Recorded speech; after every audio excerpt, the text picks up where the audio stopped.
Alright, welcome back everybody. It's James Martin here with another video to help you filmmakers not only make your movies better, but also to help you succeed in your career. I don't suppose you notice anything different with me, do you?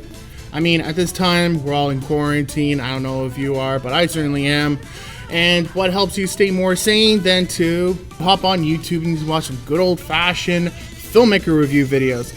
Now today is a little bit different because I want to explore video games this time. Now you might be thinking, James, why are you looking at video games? I thought you were a filmmaker. Yes, but the reason why I wanted to take this example as to look at video games is because, first of all, I want you to understand I'm not really much of an avid gamer myself. I'm more into the movies and the TV shows and stuff. However, when I have checked out different video games, you have to remember this is also a medium for storytelling. It's just a different way of storytelling, and I think us as filmmakers can really learn a lot in terms of how we can tell our stories by looking at different video games and seeing what they're doing for their storytelling, and even more so, how is it that getting the players involved in the game really adds so much to the story. So today there are a few games that we're just going to be looking at, but I want you to also understand that today I'm just looking at the story elements. I'm not looking at the overall game. I'm not looking at the playing aspect of it. I'm just focusing on the story today. So with that in mind, before we get started, please make sure you subscribe and like this video if you haven't.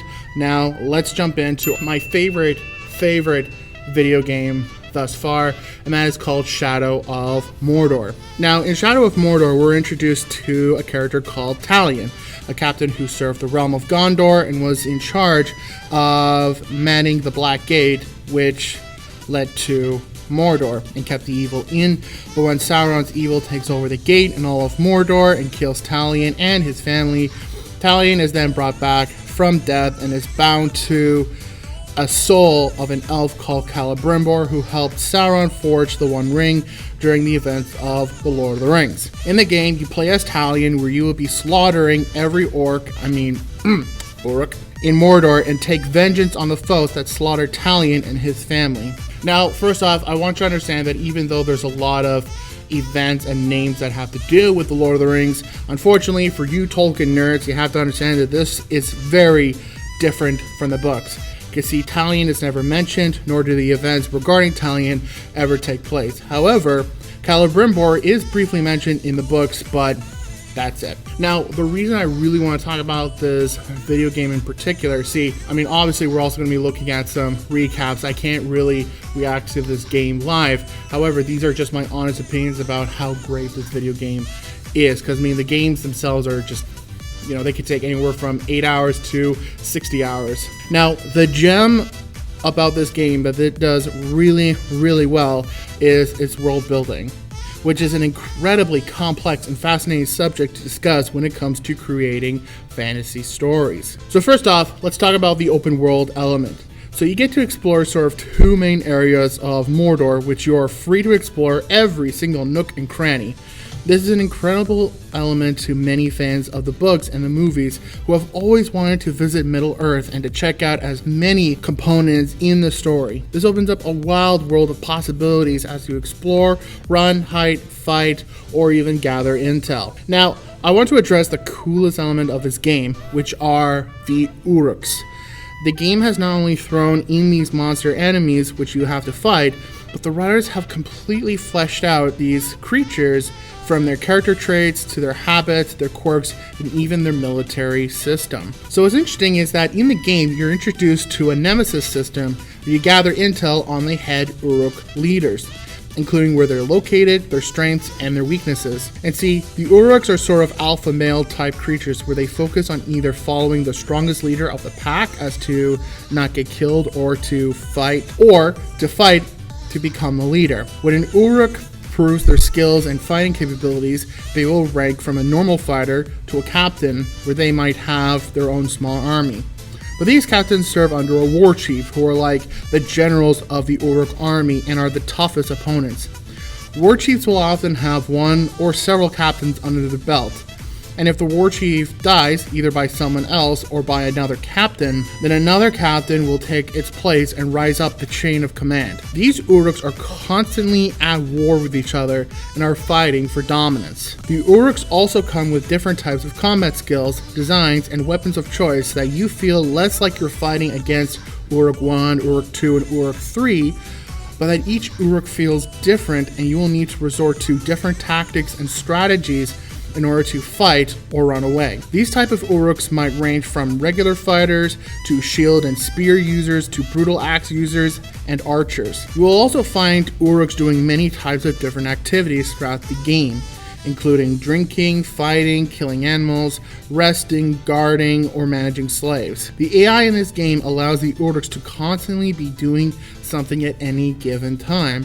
This really does help to create a very immersive experience. You feel like they're actually alive, they're really there because they're filling out what a regular life would be. They're not just popping out from all over the place and just fighting you. That's it. You could be spying on the Uruks who are doing their own set of unique activities, and it just makes it that much more real. As you explore the game world, you'll come across different fortresses which are more like sort of ancient ruins.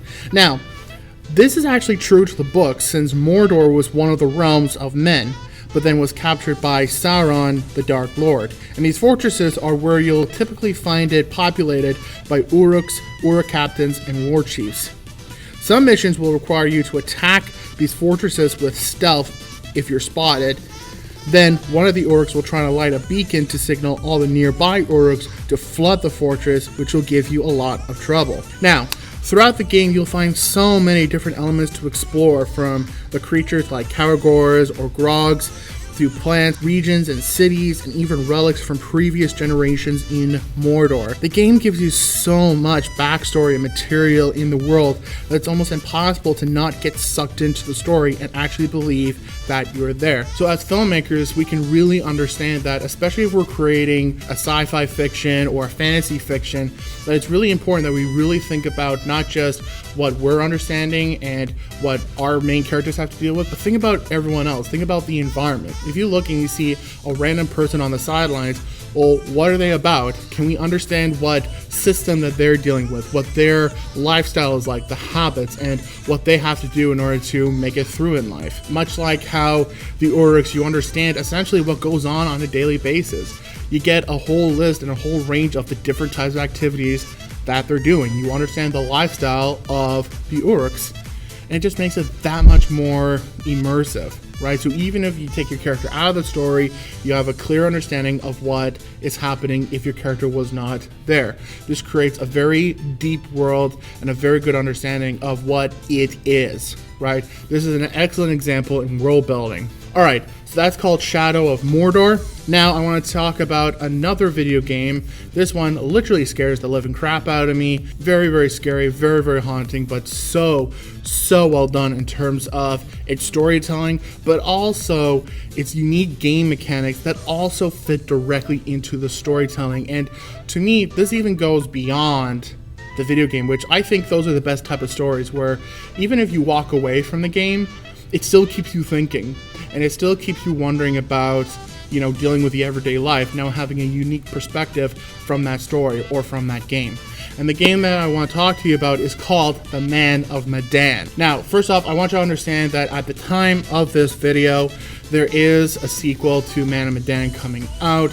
However, at the time, it is not yet released. So this is just focusing on the very first game. I'm not focusing on the other sequels. The Man of Medan, and what I specifically want to talk to you about, is the fear of making choices. One quote that you tend to hear in this game, especially near the very end, that just haunts you for the rest of your life, which is, there are always repercussions. Choices will always have repercussions. Always. Whether it's good or bad. When you make a choice, it will affect something later down the line, even if you don't realize what it is to the very end. How scary is it when you ask yourself, what could you have done differently if you went left instead of right? If you chose to do something versus not doing it? Or should you have done something when you chose not to do something? Could you have said something a little bit better? These are scary things that even affect us in reality. And this is a unique perspective on choices that you can even explore in your own stories. See, The game, based on a horror myth of the Medan, a ship which was manned by a Dutch crew who left port and carried some cargo, went on its own route, and then it sent out an SOS signal that their own crew, their members, were dying left and right. When the emergency ships came and arrived to take a look, they just found the entire crew aboard the Medan completely dead. But they were scared stiff, as if frozen while being terrified. They literally were scared to death. In the Man of Medan game, you get introduced to a small ship filled with a group of young individuals that are trying to just enjoy a good time out at sea. But they get abducted by French pirates who force them to join them as they explore a nearby ship called the Madan. On the ship, they're looking for what's called Manchurian gold. And as they explore deeper and deeper into the ship, they find that the entire ship is haunted with random zombies, to random rats, to jump scares, and everything in between. However, now this will contain spoilers, so just be aware. You do find out by the end that indeed the ship was carrying Manchurian gold, but Manchurian gold is actually a chemical poison used to make people who breathe it to hallucinate and imagine their worst fears before them. Throughout the game, you can't even tell what's real and what's fake. When are your characters in danger or when they're not? In these moments of making decisions that could mean the life or death of your characters, even more unsettling. You as the player are thrown into this linear game as you're forced to make crucial decisions every step of the journey, from where you go, what you explore, what you say, what you don't say, what you do, and even what if you don't do anything at all. You're pulled into the game and feel the personal responsibility of making decisions to rescue your favorite characters and to not get them killed. Because yes, you can either save your characters or there's a possible chance that they might actually just die, and there's so many different variations of that. Man of Medan isn't the first game to offer multiple choice options for gamers, right? As this has been a trope for several decades. As a matter of fact, in the Final Fantasy games, they offer a lot of multiple choice. However, in most other games, just like the Final Fantasy games, they do offer you different options of what to say, what not to say, etc. However, often these are just to unlock Easter eggs and hidden abilities and hidden items. This is a very unique way of how to really get your characters involved, because this has everything to do with decisions. That you could choose to say one thing that could affect your relationship throughout the entire game, right? You could choose to do something which will then mean a life or death situation for your characters. So, and it's one of those things where I always judge whether or not a story element is important if you can take it out and whether or not it has any effect on the story. See, like most other games, if you took out the option to have sort of multiple choice options, the story will still progress and nothing will really change. But in Man of Medan, the whole point is for you to have decisions and to make crucial choices. And these are either choices that are well thought out or stuff you gotta make immediately in the moment. Quite scary, but that's why this is very unique to the game. Your choices may possibly have certain ramifications later on, and considering that you're on a ship with poison gas, you're not even sure what you're fighting against. You think you could be making a wise decision, but then discover that it's not what you think at all. As I said, the multiple choice trope has been in previous games, but where removing that trope from previous games may not impact the overall story, you'll notice that the trope fits so well into this one narrative that removing it would be like removing the entire spine of the story. And what makes the game even more interesting is that when you go back and explore all the other options to discover alternative endings with dozens of different outcomes of the story. So this could be an interesting thing that you can even explore with your own characters, whether it's through a time heist, time machine, who knows, where you have characters that make very different decisions with very different outcomes. And then the question becomes, what decisions could you be making? Last but not least, one of the final games I want to really talk to you about, this one really caught me off surprise, and that is a couple scenes in the Final Fantasy VII Remake. Okay, understand this is the remake, not the original from 1997. First of all, I want you to understand I have never played any of the Final Fantasy games. I would like to, but I haven't. I know very little about the overall Final Fantasy stories. Don't be afraid, we're not going into major spoilers with this one particular game if you're trying to get it spoiler free. As a matter of fact, we're only focusing on two very specific scenes. which is the scene with the Honeybee Inn and Don Corneo. This is about how to make a strange scenario not so strange. Now, what I mean by that is, see, I'm open to any interpretations of storytelling, even if it's making it mild for younger audiences or being really crude with it and exploiting stuff for more mature audiences. I'm open for anywhere in that spectrum. But I found that these couple scenes, which could feel very awkward and very strange, I felt that they actually did a really good job at telling the story in a way that didn't really make you feel uncomfortable. And I found it very, very unique, actually, because, see, in the Final Fantasy story, we're focusing on our main protagonist, who's called Cloud. Essentially, Cloud is a badass swordsman in the video game, and in a lot of the games as well. He's your male hero, you know, strong, really skilled, you know, a typical badass warrior. But these scenes are quite interesting. First, I want to talk about Don Corneo. So, just to understand this character, Don is essentially a sex-addicted pervert who holds auditions for women to enter where Don chooses a bride for the night. Already, this sets up what this character is about, and you can imagine where Cloud might fit in. Here's the question. If you have a character like Don, okay, who's doing an audition, and already this can be very, very intense and very creepy, how can you do it in a way that's actually more bubbly and funny and not creepy at all? Well, one of the things that the game does really, really well is it makes it fast pacing. It's not focusing on it overall, it's not focusing on the more immediate, crude exploitation.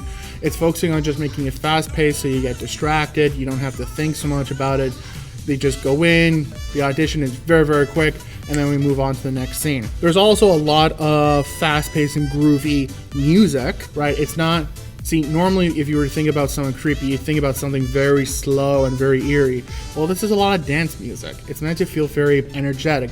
It's not creepy, it's not slimy horror type music that you might hear from something similar. Also, you notice that the camera moves really quickly with energy, as if it's a TV show. You're not focusing on anyone's reactions. If you follow like a female character in this instance, and there are female characters, if they feel afraid and you focus on that, then us as an audience, we should feel afraid too. At some points, you do look at the reactions from the female characters, which are Tifa and Aerith. They're not scared at all. It's actually quite harmless. So that means us as an audience, we can calm down a little bit. Again, it's not exploitation. You can already figure out what's going on. Also, you know, Dawn doesn't make any physical contact with the exception of the winner. Now, bit of a spoiler alert, in this scene, essentially the audition features 3 candidates which audition for Dawn. Now in this one scenario, we actually have our 3 main protagonists. The idea is that even if one of them becomes a winner and is chosen by Dawn, then at least one of them can go in and essentially go in for intel, right? So they can just get some information from Dawn. Well, essentially our 3 main contestants feature our 2 lead female protagonists, which are Aerith and Tifa. The third one is Cloud. Remember our male badass swordsman? He gets dressed up as a woman, he pretends to be a woman, and Dawn ends up choosing him to be his next wife. It's kind of funny. But because Dawn is essentially grabbing a guy, you don't feel that hesitation or that fear, right? If he grabbed, let's say, Tifa or Aerith, that would have been a different story. Which is actually kind of funny because in the original video game, Tifa actually does become the winner. It's not Cloud and Aerith, it's Tifa. So the fact that it's Cloud that gets chosen, A, lines up the mood because it's hilarious, and B, it's even lighter, especially knowing that the other women don't get harmed. And then once Cloud does get chosen, he doesn't give in to Dawn's weirdness. He's constantly pushing him back, which just makes it even more hilarious. And this makes the whole scene more calm to watch and is actually pretty funny. So if you're trying to create a scene where you have someone who might be very creepy and slimy, but you want to do it in a way that's kind of mild and not going to scare people away, think of these tactics and think of these tips as a way where you can go about with a scene without making it gross and uncomfortable. Because personally, like, I found this scene to be very light and I found it to be quite funny, actually, especially when you find out that your male superhero got chosen to be the best wife. See, it's kind of funny that way. All right, the next scene I want to talk to you about is the Honeybee Inn. Now, fun fact, both the scenes we mentioned are when our heroes have to go to a town to find a friend. In the original 1997 game, this was just a regular town with stores.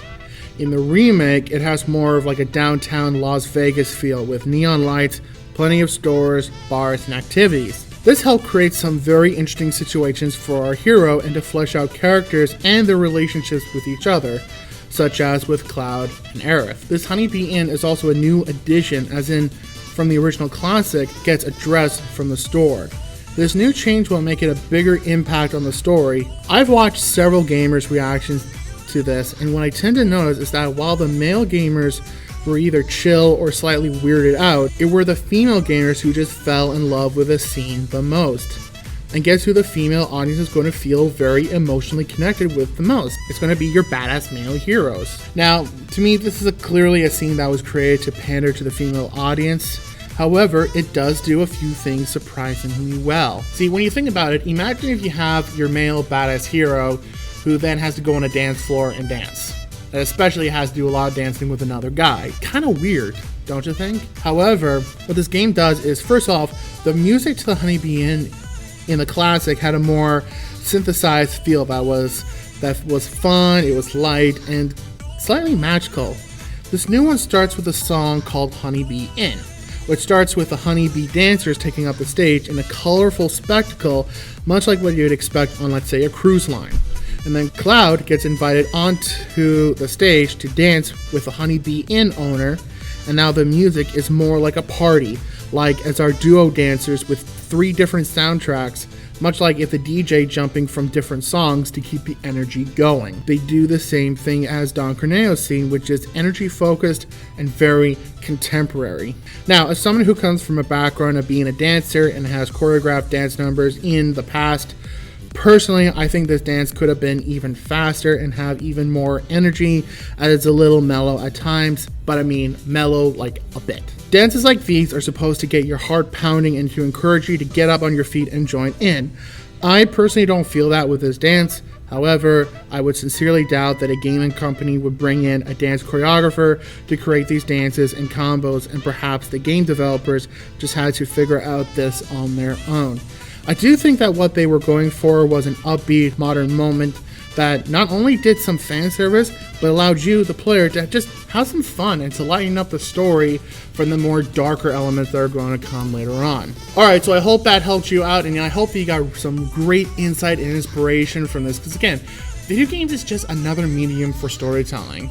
And I think it's very important for us as filmmakers to get to know other different mediums to provide different ideas and different tactics on how we can go about with our medium as making movies, TV shows, whichever, in order to tell our stories. So, if you got value from that, please subscribe down below and like this video, because we got weekly videos coming out and I don't want you to miss any of them. Good luck with your movies, and by the way, if there are other video games that you'd like me to sort of check out and give my own insight, I'd actually like to invite you to please come and join me in the comments. And by the way, if you want to check out other Filmmaker React videos, please check them out in the cards and at the end of this video. Please enjoy yourself, take care, especially in quarantine, and I will see you next time.